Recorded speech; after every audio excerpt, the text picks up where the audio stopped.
라디오 텐텐 기도입니다. 오늘 날마다 주기로 큐티 본문은 마태복음 1장 18절에서 25절 말씀입니다. 마태복음 1장 18절에서 25절 말씀의 제목은 예수 그리스도의 나심. 유대 결혼식에는 정혼이라는 과정이 있습니다. 정혼 다음에 결혼을 하게 됩니다. 정혼은 본인의 성낙과 함께 부모의 성낙이 동시에 이루어지는 과정입니다. 두 사람만 약속하는 것이 아니라 가문과 가문이 공적으로 확인하는 과정입니다. 이것은 그래서 결혼과 똑같은 법적인 의미를 지니게 됩니다. 그래서 정혼을 하게 되면 결혼과 같이 구약의 율법에 그런 제한을 받게 됩니다. 요셉과 마리아는 정혼한 사이입니다. 정혼했을 때 마리아가 갑자기 임신을 합니다. 마태복음 1장 18절 말씀, 예수 그리스도의 나심은 이러하니라. 그의 어머니 마리아가 요셉과 약혼하고 동거하기 전에 성령으로 잉태된 것이 나타났더니. 그런데 이것은 율법에 저촉이 되는 것이었습니다. 신명기 22장에 의하면 이런 사람은 돌로 쳐서 죽임을 당하게 되어 있었습니다. 그런데 요셉은 그 일반적인 규정들과 다르게 행동을 합니다. 마태복음 1장 19절 말씀, 그의 남편 요셉은 의로운 사람이라 그를 드러내지 아니하고 가만히 끊고자 하여. 이 구절을 가만히 묵상하면 질문이 생기게 됩니다. 요셉은 의로운 사람이라고 했는데, 그런데 요셉은 이 문제를 드러내지 않고 가만히 끊고자 한 것입니다. 사랑하는 여러분, 우리가 일반적으로 하는 의로운 사람은 이런 문제들을 가만두지 않는 사람 아닌가요? 이렇게 부도덕한 행위로 여겨질 경우에는 반드시 드러내고 바로 잡아야 한다고 주장하는 이가 우리가 일반적으로 아는 의로운 사람 모습 아닙니까? 그런데 요셉은 의로운 사람이면서 이런 행위를 조용히 처리하고자 합니다. 어떻게 그럴 수 있었을까? 그러니까 여러분, 요셉은 자기에게는 엄격하고 타인에게는 긍휼했던 사람입니다.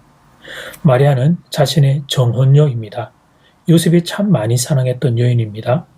그런데 그 정혼녀가 결혼을 앞두고 임신을 했다고 하면 그 배신감을 여러분 같으면 받아낼 수 있겠습니까? 아무리 마리아가 다른 남자가 아니라 성령으로 임신했다고 마리아가 그리 말한다 하더라도 그 사실을 여러분 받아들일 수 있겠습니까? 근데 요셉은 그 배신감을 억누릅니다. 특히 그 시대만 해도 가부장적인 사회, 남성 중심의 사회여서 그가 이 문제를 드러내지 않고 조용히 끊고자 합니다. 마리아를 불쌍히 여겼던 것입니다. 자기의 입장, 자기의 분노보다 마리아의 입장을 먼저 생각했던 것입니다. 그렇습니다. 요셉은 이런 사람이었습니다. 마음이 따뜻한 사람이었습니다. 긍휼이 가득한 사람이었습니다. 잘못된 문제를 바로잡는 건 자신이 아니라 하나님이 하실 일이라 생각했던 사람이었습니다. 그 다음에 이 일을 생각하고 있을 때 주의 사자가 요셉의 꿈에 나타납니다. 아기의 이름을 가르쳐 줍니다. 이 아기는 성령으로 잉태된 것이라고 하나님의 사자가 요셉에게 알려줍니다.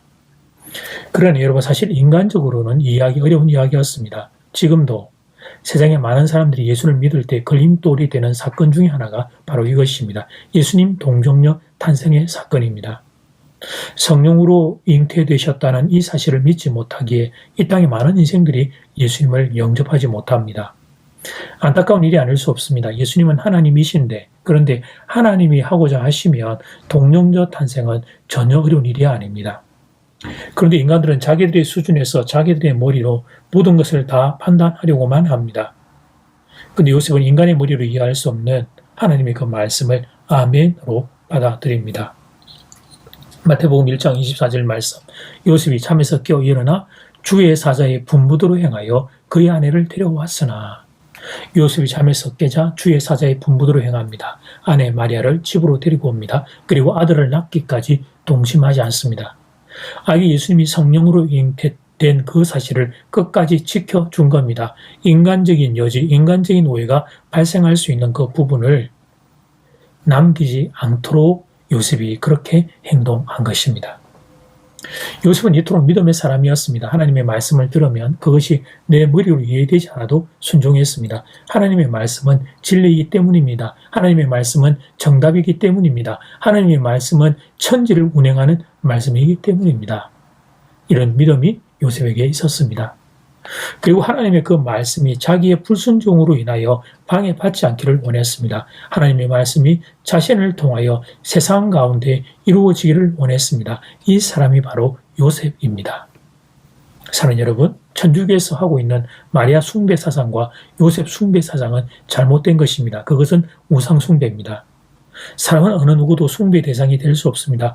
경배받을 수 있는 분은 오직 한 분, 예수 그리스도 우리 주님뿐입니다. 이 분명한 전제하에 근데 예수님이 이 땅에 오실 때 육신의 아버지로 요셉을 선택한 이유를 오늘 본문은 가르쳐 주고 있습니다. 오늘 본문을 보니까 하나님이 요셉을 선택한 이유를 알 수 있지 않겠습니까? 본문이 보여주는 요셉의 아름다움은 두 가지입니다. 첫째는 긍휼의 사람이었습니다. 마음이 따뜻한 사람이었습니다. 자신의 입장보다 마리아의 입장을 먼저 생각했습니다. 두 번째, 요셉은 하나님을 믿는 사람이었습니다. 내 머리보다 하나님의 말씀을 더 크게 생각하던 사람이었습니다. 그 사람 요셉을 통해서 하나님이 놀라운 일을 이루어 가신 것입니다. 사랑하는 여러분, 저는 여러분이 요셉과 같이 하나님께 귀하게 쓰임받기를 소원합니다. 그러니 긍휼의 사람이 되십시오. 그러니 하나님을 믿는 사람이 되십시오. 그래서 하나님께 더 귀하게 쓰임받게 되기를 주의 이름으로 축복합니다. 이제 첫 번째 기도 시간입니다. 받은 말씀과 개인 기도 제목을 가지고 함께 기도하는 시간입니다. 이 시간 다 함께 마음을 모아 주님 앞으로 나아가겠습니다.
이제 두 번째 기도 시간입니다. 오늘 본문을 보니까 하나님이 독생자 예수님을 이 땅에 보내시면서 육신의 아버지로 요셉을 선택한 이유를 좀 알 수 있겠죠. 본문이 보여주는 요셉의 아름다움 두 가지입니다. 첫째는 긍휼의 사람이었습니다. 자신의 입장보다 마리아 입장을 먼저 생각했습니다. 두 번째는 하나님을 믿는 사람이었습니다. 내 머리보다 하나님의 말씀을 더 크게 생각하던 사람이었습니다. 그 사람 요셉을 통해서 하나님이 당신의 놀라운 일을 이루어 가십니다. 이 시간 다 함께 마음을 모아 기도드리겠습니다.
하나님 오늘 말씀을 가지고 사랑하는 교우들을 축복합니다. 사랑하는 교우들이 요셉과 같이 하나님께 귀하게 쓰임받게 되기를 소원합니다. 하나님의 일을 이 땅 가운데 이루어갈 때 하나님이 선택하고자 하는 귀한 하나님의 사람들 되기를 축복합니다. 사랑하는 교우들이 긍휼의 사람들이 될 수 있도록, 하나님을 믿는 사람들이 될 수 있도록, 그래서 하나님께 더 귀하게 쓰임받을 수 있도록 은혜 위에 은혜를 부어 주시옵소서. 오늘 말씀을 아멘으로 받고 이 귀한 자리에 모든 성도들이 진입할 수 있게 함께하여 주시옵소서. 예수님 이름으로 기도드립니다. 아멘. 이제는 각자 개인적으로 기도하시면 되겠습니다. 평안한 밤 되십시오.